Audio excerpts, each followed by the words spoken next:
खत। नीलेश सोकर उठा तो उसकी पत्नी सानिया ने उसके गाल पर एक चुंबन देकर कहा, मुबारक हो मंत्री जी, आज आप इस राज्य के गृह मंत्री के रूप में शपथ लेने वाले हैं।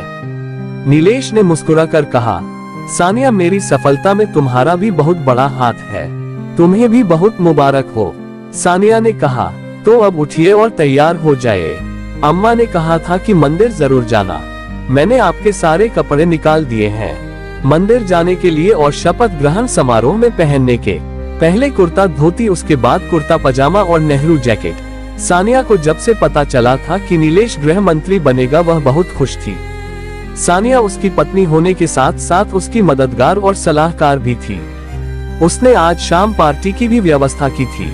बाहर जाते हुए उसने कहा, अब उठकर तैयार हो जाए। नीलेश की जिंदगी का आज बहुत महत्वपूर्ण दिन था। इस दिन के लिए उसने मेहनत ही नहीं तपस्या की थी। पार्टी के एक कार्यकर्ता के रूप में खूब भागदौड़ की थी। कई बार नाउम्मीदियों के दौर से गुजरा था। आज उसकी तपस्या रंग लाई थी। वह बिस्तर से नीचे उतरा, अपने कमरे के पर्दे खोले। बाहर खिली चमकदार धूप ने उसे और भी उत्साह से भर दिया। वह तैयार होने चला गया। जब वह सानिया के साथ मंदिर जाने के लिए निकल रहा था तब पता चला कि कॉलेज की कुछ लड़कियां उससे मिलने आई हैं। वह उनसे मिलने के लिए तैयार हो गया। सानिया को कुछ देर इंतजार करने के लिए कहकर वह उस कमरे में चला गया जहां अक्सर वह लोगों से मिलता था। जब वह कमरे में पहुंचा तो सारी लड़कियां उठकर खड़ी हो गईं। सबने उसे बधाई दी।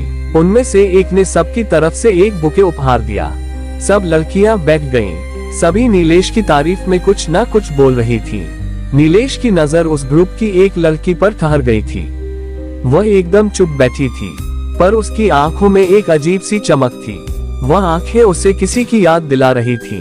कुछ देर में सभी लड़कियां चली गईं। नीलेश सानिया के साथ मंदिर चला गया, पर रास्ते भर एक चेहरा उसकी यादों के झरोखों से झांककर उसे अपनी तरफ खींचता रहा।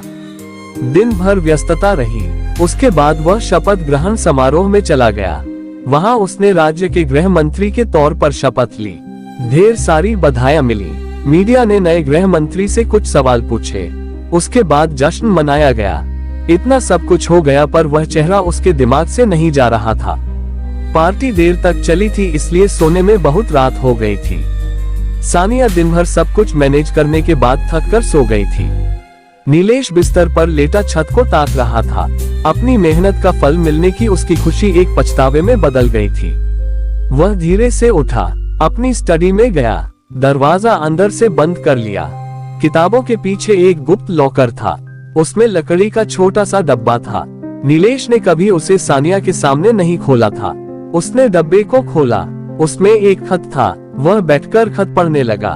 तुम्हें जब ये खत मिलेगा तो मैं इस दुनिया को छोड़कर जा चुकी होंगी। मुझे तुमसे कोई शिकायत नहीं है। मेरे प्यार ने तो हमेशा यही चाहा था कि तुम वह सब पा लो जो तुम पाना चाहते हो। शायद मेरा साथ तुम्हें उस जगह ना ले जा पाता जहां सानिया के पिता के आशीर्वाद से पहुंच सकते हो। सानिया से शादी मुबारक हो।